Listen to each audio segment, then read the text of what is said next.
Good morning student, welcome to the allied commerce classes. आज हम अपने डेप्रिसिएशन के टॉपिक का पार्ट थर्ड स्टार्ट करेंगे। इसमें हम बेसिकली पढ़ेंगे स्ट्रेट लाइन मेथड, जो हमने लास्ट क्लास में जहाँ पे हमने छोड़ा था वहीं से हम स्टार्ट करते हैं। तो आज हम पढ़ेंगे straight line method. Straight line method और रिटर्न डाउन मेथड के बारे में मैं आपको पहले ही बता चुका हूँ, ये क्या होता है और इन दोनों में क्या डिफरेंस होते हैं। ठीक है, तो हम स्ट्रेट लाइन मेथड स्टार्ट करते हैं।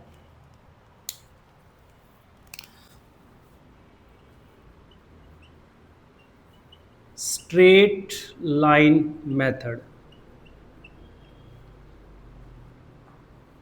स्ट्रेट लाइन मेथड में यहाँ पे दो टाइप्स के आपको क्वेश्चन पूछे जा सकते हैं। सबसे पहले आपको रेट ऑफ डेप्रिसिएशन क्वेश्चन में गिवन होगा, और दूसरा क्या होगा, आपको रेट ऑफ डेप्रिसिएशन या फिर अमाउंट ऑफ डेप्रिसिएशन ईयरली आपको कैलकुलेट करना पड़ेगा। उसके लिए मुझे डेप्रिसिएशन निकालने के लिए एक फॉर्मूला होता है, depreciation is equal to cost of the asset minus scrap value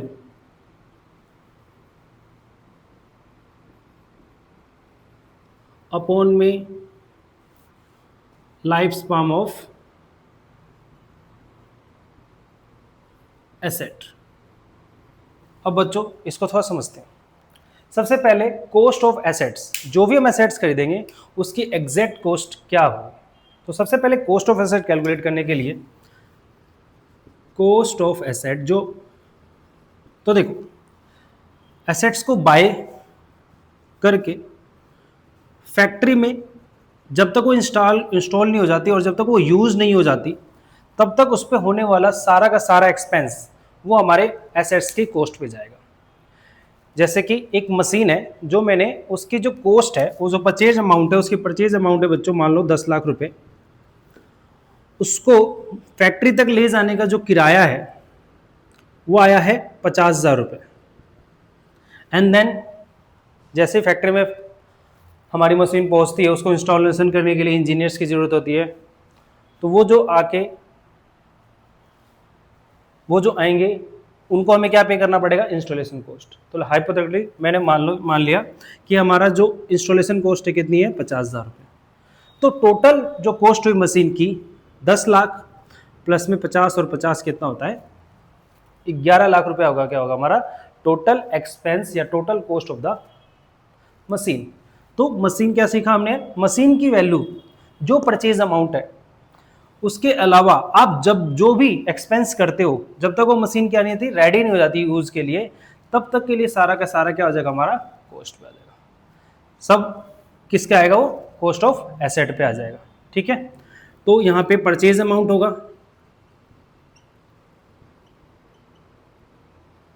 plus में इंस्टॉलेशन कॉस्ट, कुछ फ्राइट लगाओगे तो फ्राइट आ जाएगा। इन सबको ऐड करोगे तो बच्चों तो हमारा निकलेगा कॉस्ट ऑफ एसेट। और यहाँ पे स्क्रैप वैल्यू या फिर इसको रेसिडुअल वैल्यू भी कहते हैं।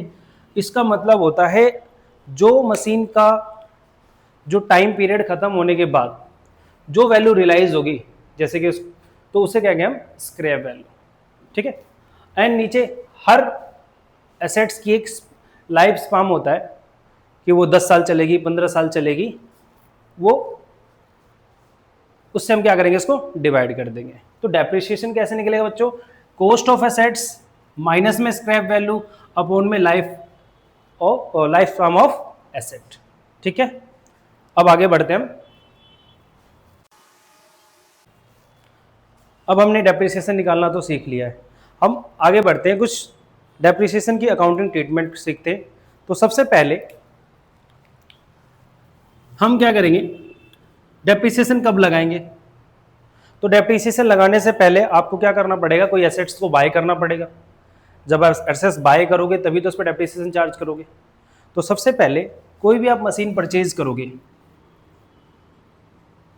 परचेज ऑफ एसेट, तो आप इसकी अकाउंटिंग ट्रीटमेंट क्या करोगे। तो इसका अकाउंटिंग ट्रीटमेंट क्या होता है, जो भी आप एसेट्स खरीदोगे तो एसेट्स अकाउंट क्या होगा आपका, डेबिट होगा। और बदले में बैंक अकाउंट क्या होगा मेरा, क्रेडिट होगा।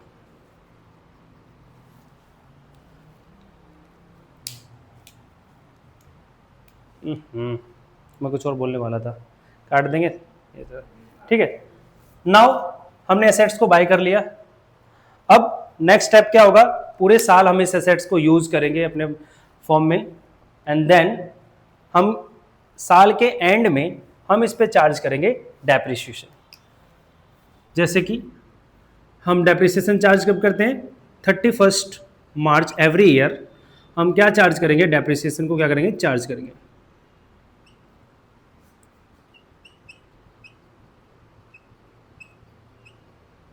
और इसकी ट्रीटमेंट होगी बच्चों, डेप्रिसिएशन अकाउंट डेबिट होगा।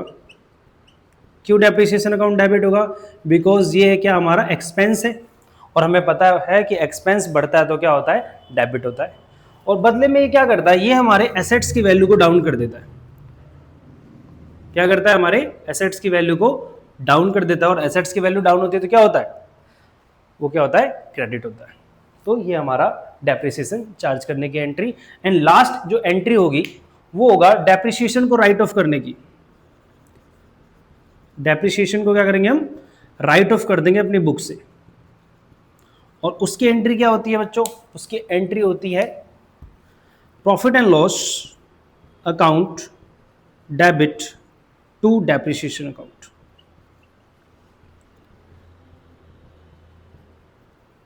Profit and loss account debit to depreciation account. ये अभी 3 इंपॉर्टेंट जर्नल एंट्री होंगी जो हमें आनी ही चाहिए। फिर से मैं बता देता हूं बच्चों, जब भी आप एसेट्स परचेज करोगे आपके एसेट्स की वैल्यू बढ़ जाएगी, और एसेट्स बढ़ता है तो क्या करते हैं, हम इसको डेबिट कर देते हैं, इसलिए एसेट्स अकाउंट डेबिट। और इससे क्या होगा, हमारा बैंक बैलेंस कम हो जाएगा, और बैंक में क्या होता है, एसेट होता है, और एसेट्स की वैल्यू डाउन होती है तो क्या होती है, क्रेडिट होता है। साल के एंड में आप क्या करोगे, मशीन पे डेप्रिसिएशन चार्ज करोगे। डेप्रिसिएशन एक एक्सपेंस होता है, डेप्रिसिएशन बढ़ेगा तो डेबिट होगा, बदले में ये मेरी एसेट्स को कम कर देगा, जो कि क्या होगा, क्रेडिट होगा। एंड देन हम क्या करते हैं, साल में उसी दिन हम फाइनल अकाउंट बनाते हैं, तो जो हमारा डेप्रिसिएशन होता है उसे हम राइट ऑफ कर देते हैं। इसको कहाँ डाल देते हैं, हम प्रॉफिट एंड लॉस अकाउंट में, बिकॉज हमें प्रॉफिट कैलकुलेट करना पड़ता है। ठीक है, ये 3 मेन ट्रांजेक्शन्स हैं। एक और 2 ट्रांजेक्शन्स आती है, जैसे आप मशीन को बेचोगे तो क्या ट्रीटमेंट होगी, वो हम अगले क्वेश्चंस में करेंगे। आज हम बेसिक से क्वेश्चंस करेंगे जिससे हमें बेसिक्स आइडिया हो जाए कि डेप्रिसिएशन में किया कैसे जाता है, डेप्रिसिएशन में मशीन अकाउंट और डेप्रिसिएशन अकाउंट को मैनेज किया कैसे किया जाता है। ठीक है, तो इसको आप नोट डाउन कर लो। एक सिंपल सा मैं क्वेश्चन लेता हूं और उसको मैं एक डेप्रिसिएशन अकाउंट और एक मशीन अकाउंट बना के आपको सिखाता हूं। ठीक है, देखो बच्चों, मैं एक टाइम लाइन बना लेता हूं। 1/4/2022 को मैंने एक मशीन बाय किया। क्या किया बच्चों, एक मैंने मशीन बाय किया 5 लाख रुपए का, और मशीन का जो एनुअल डेप्रिसिएशन है, रेट जिसे कहते हैं एनुअल डेप्रिसिएशन, कितना है, 10% पर एनम है। अब आपको अगले 2 साल का मशीन अकाउंट और डेप्रिसिएशन अकाउंट बनाना है। तो देखो हम कैसे बनाएंगे। सबसे पहले हमने खरीदा 1 अप्रैल 2022 को। अब ये साल खत्म कब होगा बच्चों, तो 31 मार्च 2023 को। यानी जैसे ये साल खत्म होगा उसमें आपको क्या देना पड़ेगा, डेप्रिसिएशन चार्ज करना पड़ेगा। और एक साल और देख लेते हैं, तो अगला साल कब आएगा बच्चों, तो 31 मार्च 2024। तो हमें इन 2 सालों को क्या बनाना है, मशीन अकाउंट बनाना है और डेप्रिसिएशन अकाउंट बनाना है। तो मैं क्या करता हूं, मैं दोनों अकाउंट्स को एक साथ ही मेंटेन करना आपको सिखाऊंगा। ठीक है, और आप भी ऐसे कोशिश करना, आपका टाइम भी बचेगा और आपका कॉन्सेप्ट भी क्लियर हो जाएगा।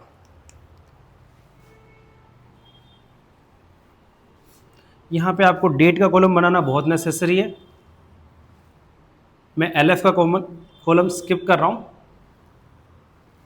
आप एग्जाम में जरूर बनाइएगा। डेट, पर्टिकुलर, फिर अमाउंट आ जाएगा हमारा, फिर डेट आएगा बच्चों, फिर हमारा क्या कॉलम बनेगा, अमाउंट का।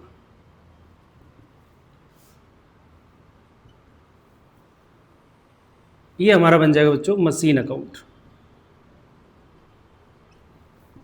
ये डेबिट होगा और ये क्या होगा, क्रेडिट। सिमिलरली हम साथ ही साथ क्या बना लेते हैं, डेप्रिसिएशन अकाउंट।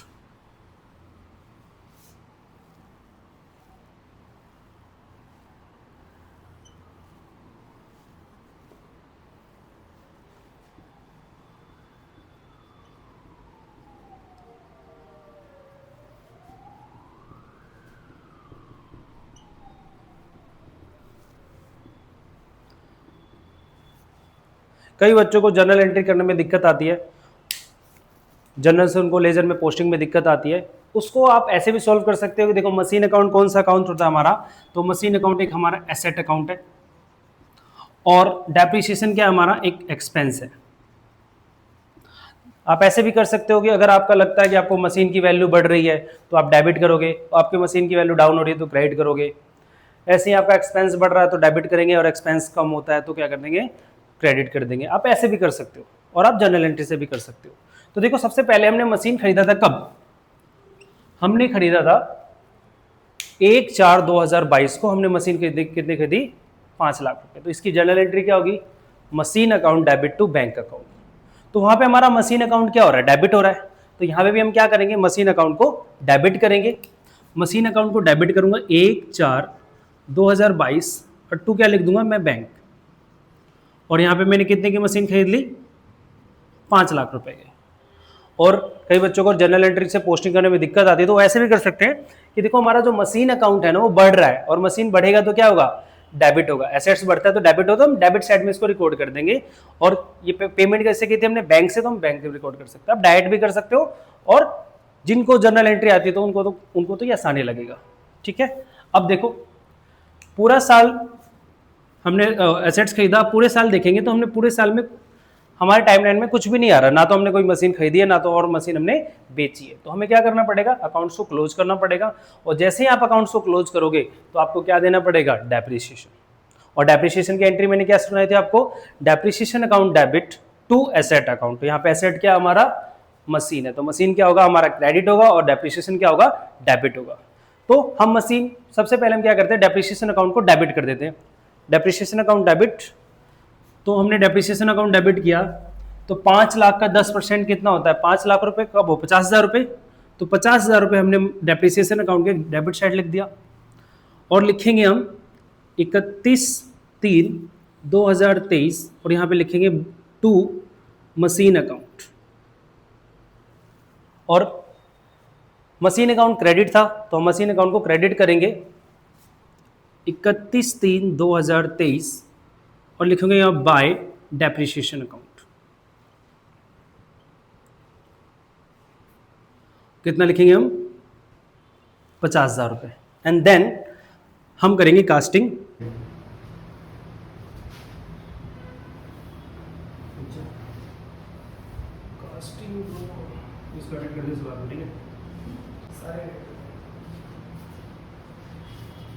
एंड देन हम क्या करेंगे, कास्टिंग करेंगे 5 लाख रुपए, यहाँ भी आएगा 5 लाख रुपए। और ये जो बैलेंस होगा, बैलेंस कितना होगा 450, ये हमारा चला जाएगा बाय बैलेंस सीडी। यानी हमारी मशीन जो स्टार्ट में थी 5 लाख, पूरे साल में डेप्रिसिएशन लगने के बाद उसकी वैल्यू कितनी की 450 अगले साल का बैलेंस बीडी होगा तो आएगा टू बैलेंस बीडी और ये आ जाएगा हमारा 4,50,000। नाउ डेप्रिसिएशन हमने मशीन, अब क्या करते हैं मशीन अकाउंट को भी क्या, सॉरी डेप्रिसिएशन अकाउंट को भी क्या करते हैं हम राइट ऑफ कर देते हैं।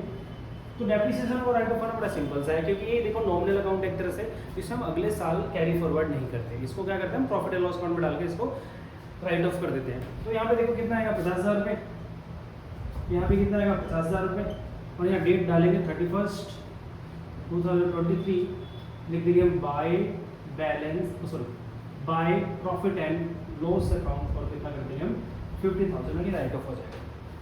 अगले साल फिर से हमने क्या किया, देखा हमने कि पूरे साल में कोई भी ट्रांजेक्शन नहीं है, इट मीन्स हमें क्या करना पड़ेगा, अकाउंट्स को फिर से क्लोज करना पड़ेगा। और अकाउंट्स को क्लोज करने के लिए 31 मार्च 2024 पे जाते हैं। 31 मार्च 2024 हमें क्या चार्ज करना पड़ेगा, तो हमें चार्ज करना पड़ेगा डेप्रिसिएशन।